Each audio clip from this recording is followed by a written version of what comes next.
respirar fundo, que eu estou na frente da Freda, da Sol, da Kitty.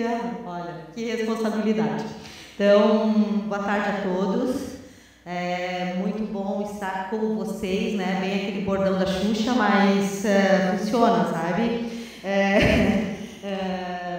Porque esse trabalho eu venho desenvolvendo com um grupo de pesquisa que a Maria Marta é líder em Tubarão, e nós temos uma preocupação em promover a leitura de alguma maneira, ou estimular essa leitura em ambientes escolares ou não escolarizados, né?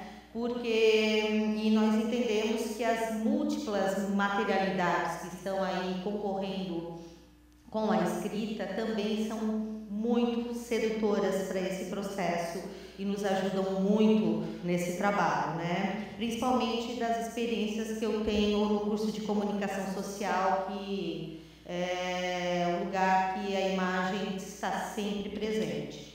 Então, o que me fez pensar sobre uma questão de transfigurar ou trabalhar um conceito que amplia o conceito de transferência da Annie Orlandi é ver como observar um adaptador, um escritor de uma adaptação, um livro que é consagrado pela literatura ou a não literatura, né? Porque às vezes o cânone não aceita determinadas leituras, mas nossos alunos estão lendo e estão achando muito bom. Então, por que não nos aproveitarmos desse momento que eles estão encantados com essa leitura e promover essa leitura de uma forma diferenciada, que é a releitura numa realização de uma nova versão, principalmente a audiovisual.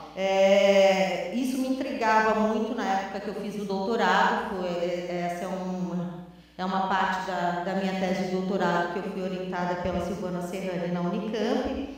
Nós observamos um gênero específico, mas eu penso que esse movimento, essa interpretação, essa releitura se aplica a todos os gêneros que nós temos disponíveis, né? Então, o que eu me deparei quando comecei a pesquisa é que a questão de leitura sempre era colocada na forma se a obra outra, ou essa versão que nós acabamos falando, dando, né, essa versão, essa nova versão, era fiel ou não ao texto que deu origem.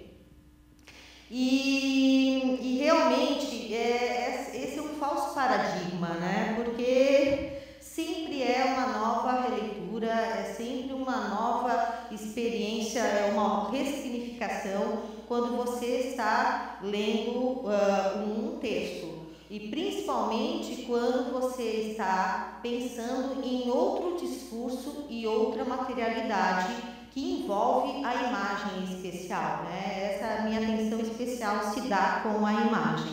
Então, vou falar de materialidades, mas sempre estou pensando muito mais nessa materialidade que é a imagem em si, né?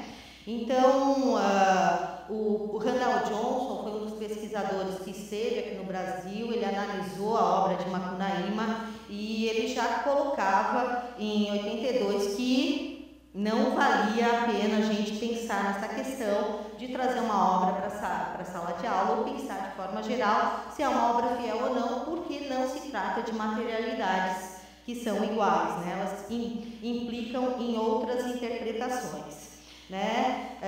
Então, eu pensei assim, se não é pertinente pensar dessa maneira, eu vou pensar discursivamente a partir de posições enunciativas. Como eu leio e enuncio esse texto em outro lugar, de outra maneira.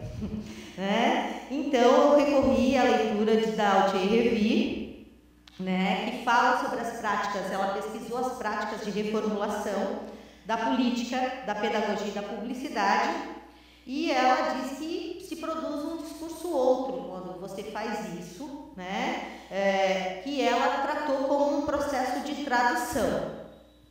A Eni foi releu Revi e falou assim, não, tradução não aplica nesse caso porque não se fala e não estamos falando de uma outra língua, né? Se nós estamos fazendo esse movimento na mesma língua, nós procedemos com uma transferência discursiva, que ela coloca como, eu vou trazer uma citação dela para trazer, porque esse conceito ficou martelando na minha cabeça há muito tempo e eu achava muito bacana, mas eu pensava sempre, tem que ter alguma coisa mais aí. Foi onde a gente acabou lendo, voltando a Peixê, e encontramos outras questões para pensar também, quando eu e a Silvana Serrani pensávamos sobre essa situação de reformular, de reler, né? Então, ela fala que quando falamos o português, como se fala no Brasil, e não como falam os portugueses em Portugal, estamos fazendo transferências. Isto é, nós falamos não com a memória dos portugueses,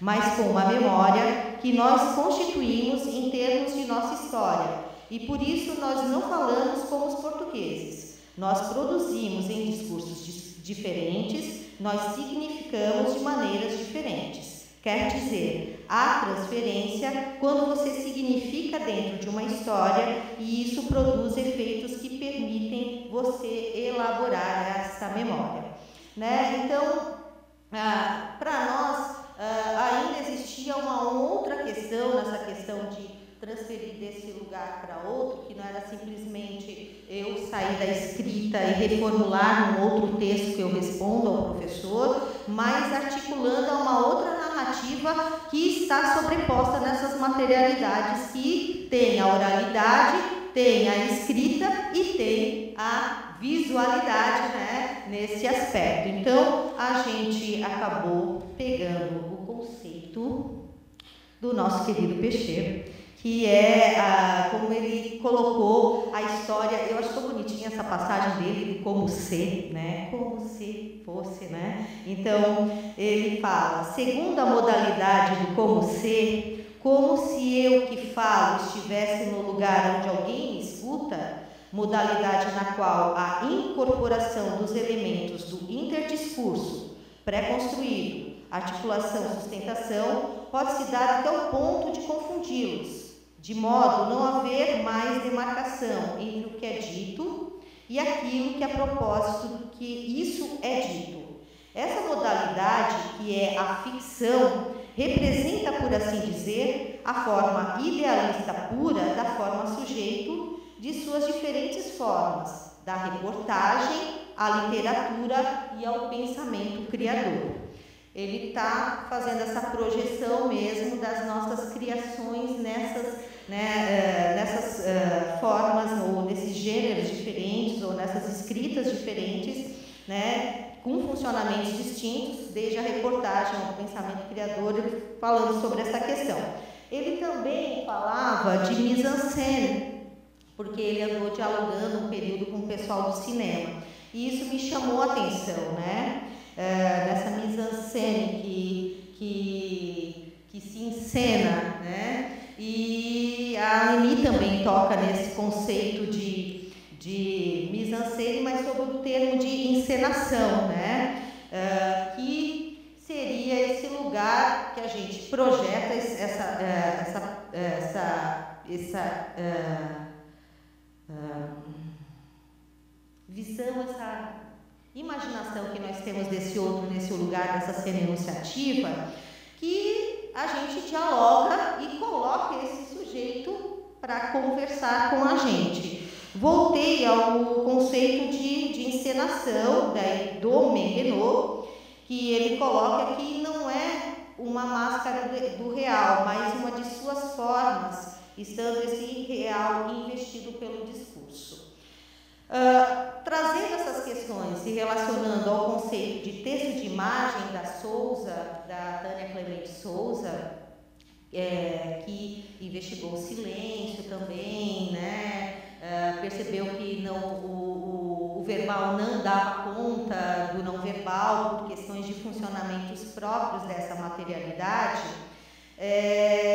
Nós pensamos num processo que seria chamado de transfiguração, que mobilizaria o conceito de encenação envolvendo os textos, os diferentes textos enunciados, oralizados, escritos, mas também o texto verbal, as condições de produção e as posições enunciativas como procedimentos metodológicos para se trabalhar com esses alunos ou com essas pesquisas envolvendo esses materiais que são multissemióticos. O Sandro me apontou um minuto, como eu também coordenei a mesa e dei, né? Agradeço a atenção, desculpa a pressa, tá?